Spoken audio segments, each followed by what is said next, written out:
no friend to me. Wage a war, wage a war, wage a war, wage a war against mediocrity. It ain't no friend to me. Wage a war, wage a war, wage a war, wage a war against mediocrity. It ain't no friend to me. Wage a war, wage a war, wage a war, wage a war against mediocrity. It ain't no friend to me.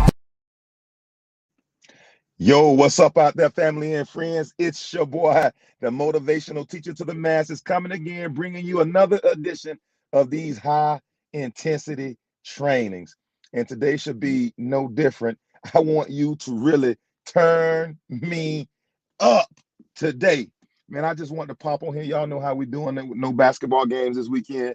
We're training. The grind continues, and it's all about the process and what you become in the midst of the process. Like I'm sitting around and, man, I'm watching the process of overcoming average. I'm watching the process, and I realize it's sometimes when you get in these moments in your life and you start to see you when things don't necessarily all the time go your way, but you're starting to see how, man, like I can see how this can work together for my good. I'm starting to see people hop on here. If you would, man, I don't know, some destinations won't get comments, but if you're out there, shout your boy out. Let me see if they say something. If I can see your comments pop up on here, and then please, by all means, invite somebody else.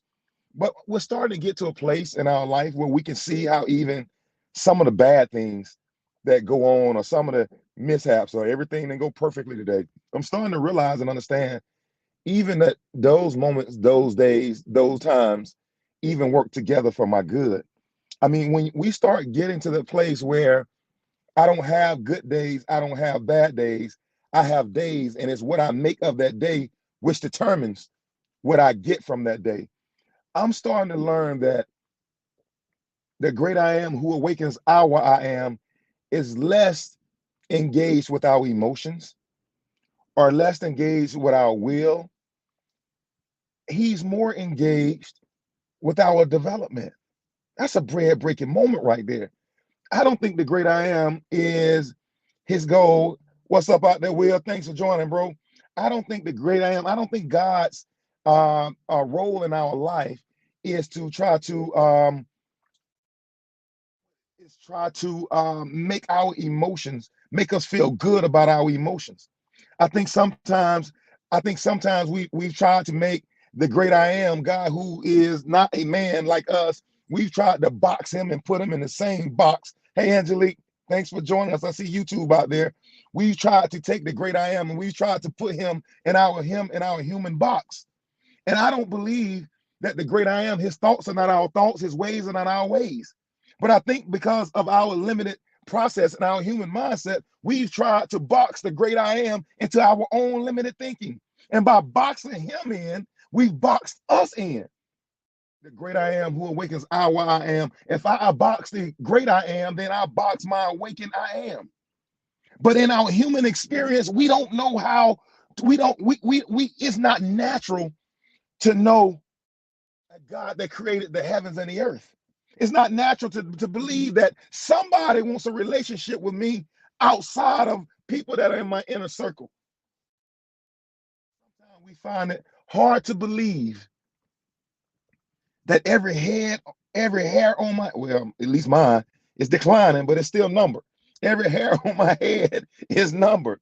It's hard to believe that he fearfully and wonderfully made me because of my own human experience. Oh, I am about to break bread today.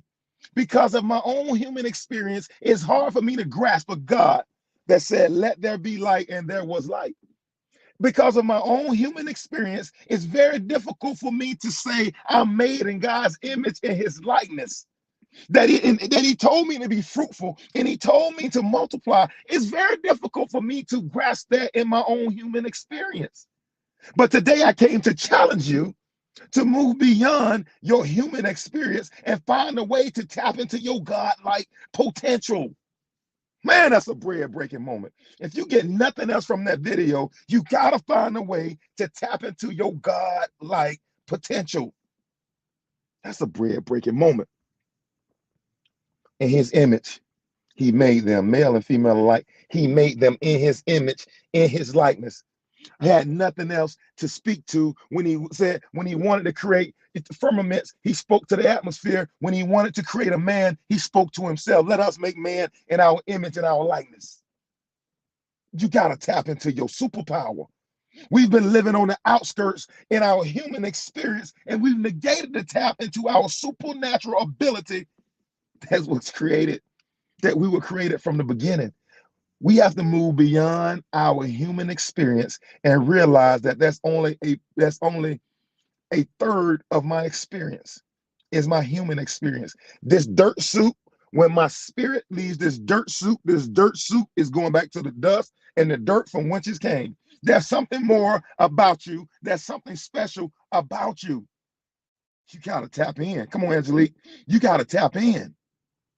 Gone are the days of limiting my thinking. Gone are the days of limiting my future. Gone are the days of limiting my children's future. Gone are the days of limiting my grandchildren's future, because now I'm starting to understand that there's a version of me that I yet to even tap into. There is a version of me that Anthony at 40 don't know the Anthony at 60, and that version of him. That's why I gotta break bread. And one of my favorite scriptures says, do not despise these small beginnings. I want to stop right there. I'm gonna hit the back end of it, but we cannot despise these small beginnings. And I think a lot of times we missed our calling because we think it's going to be explosive day one. We think that we believe that because we're starting something, and something we believe to be part of our journey, that it should blow up just because we're starting it. Don't despise these small beginnings. Why in the world did they feel the need to put this in the greatest book in the world? Why? Because many of us will despise small beginnings because we don't understand the power of a seed. I'm breaking bread. Come on, Will. Come on, Angelique.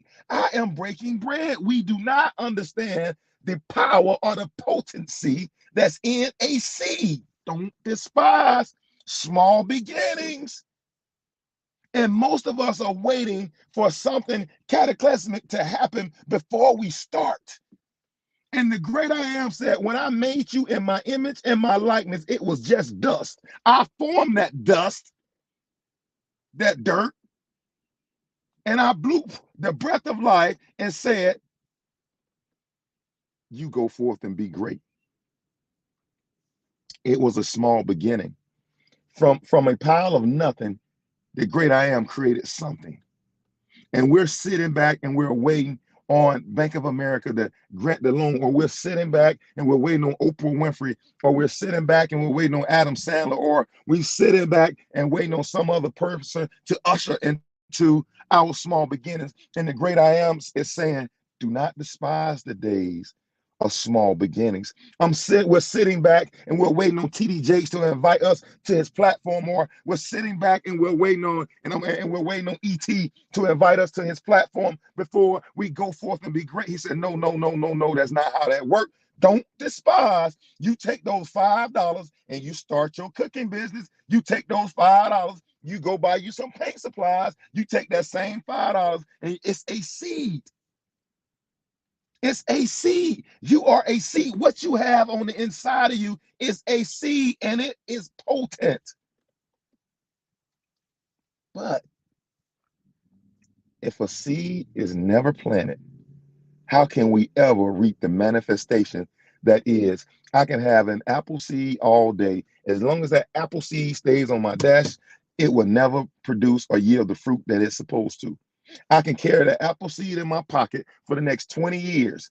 And if I don't put that apple seed in soil, I could be walking around in my pocket an apple orchard that will never come into fruition because I never put the seed in an environment to be cultivated.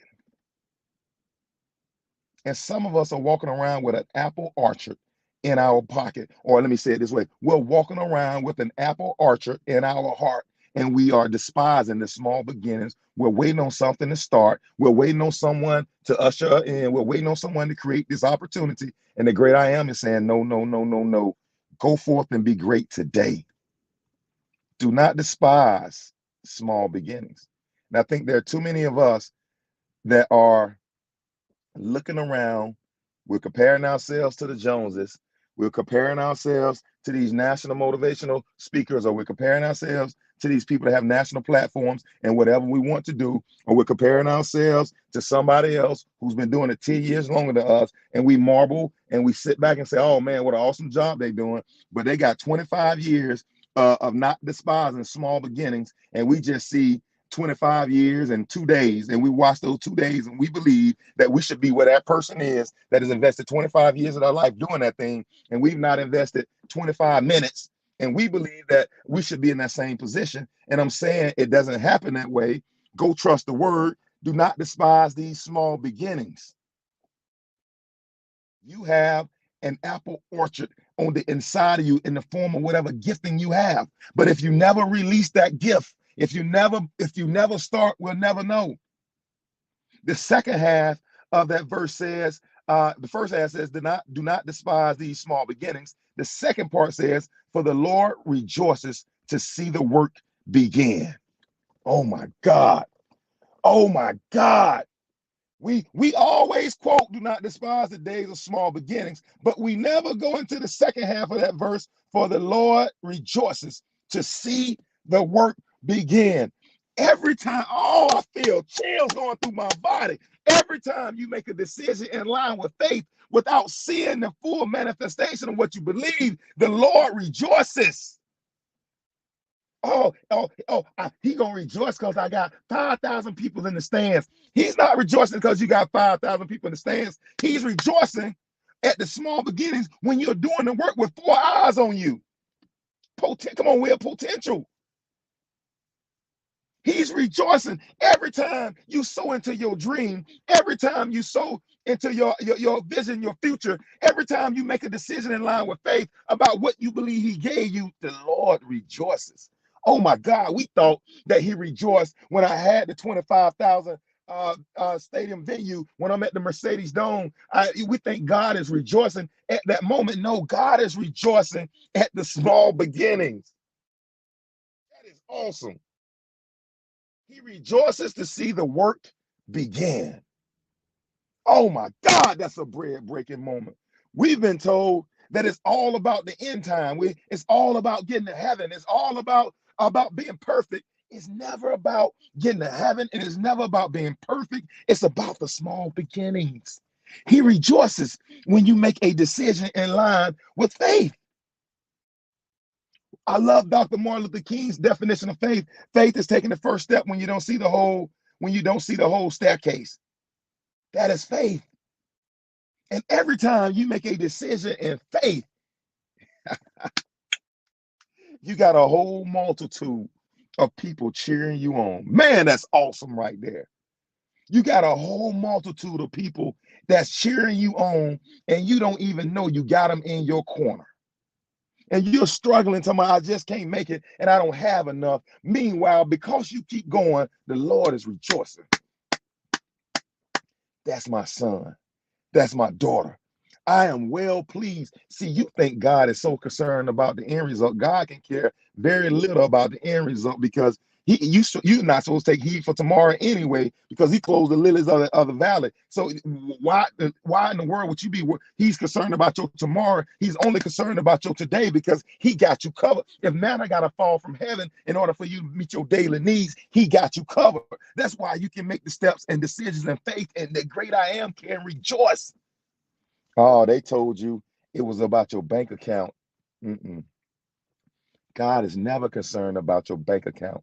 He's never concerned about your housing situation. He's never concerned about these external factors. He's only concerned with your internal factors, because what you got going on inside this body determine what goes on the outside of this body. And man, I've been working so hard trying to learn how to parent by how the great I am awakens my I am. I've literally been trying. I'm telling you, like I started this conversation, I was talking about how I can begin to see how all things work together. I literally been trying to coach. I call it coach and father my boys based on this same method that the great I am is waking my I am. Walking in faith pleases God each step of the way. Come on, the artist. It's the only thing that pleases God. When we make decisions in faith, it's the only thing that pleases him. Like we think because we got a bunch of external things and we believe like that validates our faith, the things don't validate your faith. Come on, man. That whole blab it, grab it, that whole confess it, get it, whatever that the whole movement was, it's messed up a whole generation of people. External things don't validate us. It's the internal. But I'm saying I'm starting to learn how to parent, how the great I am. Like for example, I'm learning that the more structure and the more investment that I put in my kids, that I don't see results day of. Like we're doing this basketball training, got tutors and all that stuff. They're doing very well for where they are now. But my goal is not to see that investment today. The goal is to see that investment 6 months, 12 months, 18 months, 24 months from now. And what a lot of people do as we invest in our children or we invest in our lives, we think the results are supposed to be immediately. And I was and I ain't gonna lie, I was a victim of that same thought process. But now I am learning from the great I am that if I sow this into them today, don't look to reap the rewards today in your children. 18 months, 2 years, 3 years, 4 years, 5 years. You don't worry. You sow and he's gonna water and he's gonna get the results. I'm gonna sow it, somebody else might water it, but God's the one that gets the harvest. And I'm realizing that what I sow into my kids today, I might not necessarily see today, but it's a seed sown. God got men and women out there that's gonna water it, but ultimately he gets the harvest. And so I've learned like there is no pressure to parent because God waters and he gets the harvest. It's my job to sow in their lives. It's my job to invest and put as many seeds as I can into their lives today and realize that I'm not the one, I'm not even sure they determine when the seed comes to fruition. It's my job to put as many apple seeds, orange seeds, faith seeds, hope seeds, love seeds, vision seeds on the inside of them and allow the great I am who awakens their I am to start his process of watering and bringing the harvest. I had a phone call yesterday about my oldest son and his basketball journey that he got invited to he doesn't even know this yet, so y'all are ahead. I'm waiting on all the official paperwork and everything, but he's gotten invited to a camp so exclusive that only a few kids in the country get invited to it. And the funny thing is, I honestly don't know how he got there. We just been doing the work, putting the seeds in, and the harvest is never ours. I love it. God will harvest the seeds. I love it. Like I was just about to go there. The harvest is never for us to control.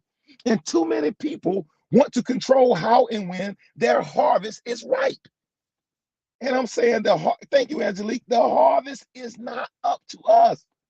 It's the great I am's own decision making as to when the harvest come into fruition. Man, that's a bread breaking moment. Don't despise small beginnings. The great I am is rejoicing in the small beginnings. The great I am rejoices to see the work begin. Trust me on this.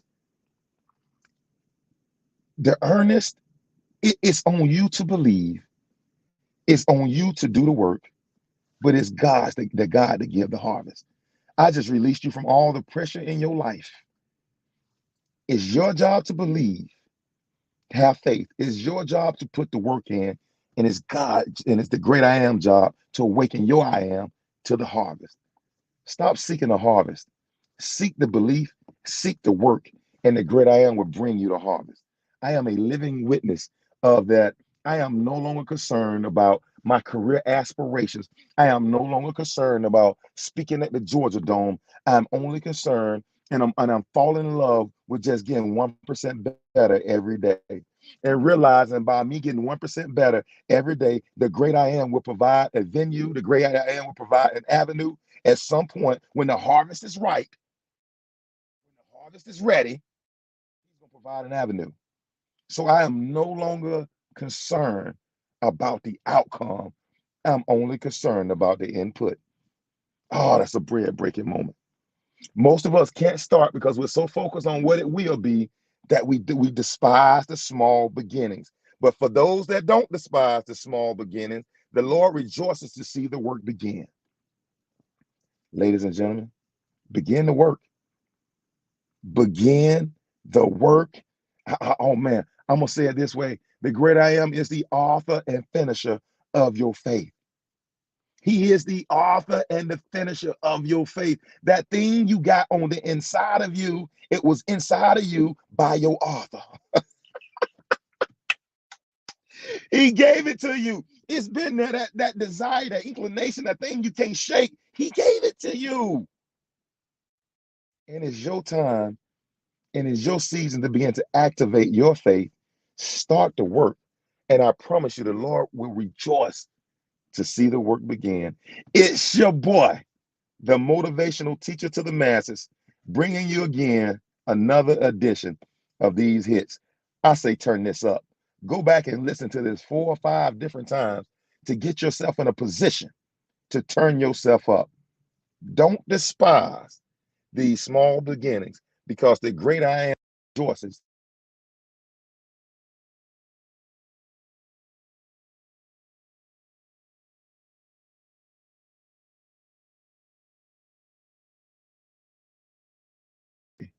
Your boy is out. It ain't no friend to me. Wage a war, wage a war, wage a war, wage a war against mediocrity.